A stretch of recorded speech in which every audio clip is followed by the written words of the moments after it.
తమిళనాడు అడిగిందా, కర్ణాటక అడిగిందా? అవి పేదరికంలో ఉన్నాయి.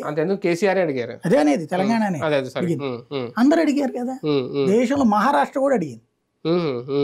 అందరికి అడిగిన తర్వాత ఇంకేదది వాస్తవంగా ఏంటి ప్రత్యేక హోదా అనే కాన్సెప్ట్. ఇదివరకటి రోజుల్లో నీతి ఆయోగ్ ముందు ప్రణాళికా సంఘం ఉండేది. ప్రణాళికా నిధులు ఏవైతే ఉంటాయో 100 రూపాయలు ఉంటాయి, 100లో 70 రూపాయలు రాష్ట్రాలకి జనాభా ప్రాతిపదికన డిస్ట్రిబ్యూట్ అయ్యాయి.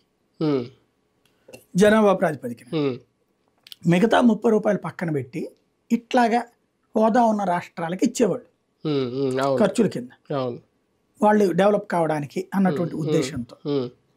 ఇప్పుడు అందరికి ఇచ్చేస్తే ఇంకోటి అసలు ఆ సిస్టమే లేదు. ఇప్పుడు 70 రూపాయలు ఇవ్వడం 30 రూపాయలు ఇవ్వడం అనేది లేదు. మొత్తం ఫండింగ్ని ప్రాతిపదికన డివిజన్ చేసేసారు. ఇదివరకు మనకేంటంటే ఎందుకు చేసేవాళ్ళంటే 100 రూపాయలు డబ్బులు వస్తే పన్నుల కింద రూపంలో వస్తే అందులో 32 రూపాయలు రాష్ట్రాలకి డిస్ట్రిబ్యూట్ చేసేది కేంద్రం. మిగతా వాటిని కేంద్రం దగ్గర ఉంచుకుని అందులో 10% తీసుకెళ్ళి దాంట్లో పెట్టేది ప్రణాళికా సంఘంలో. మోడీ వచ్చిన తర్వాత చేసింది ఏంటంటే ప్రణాళికా సంఘం రద్దు చేసేసి ఆ 10 రూపాయలు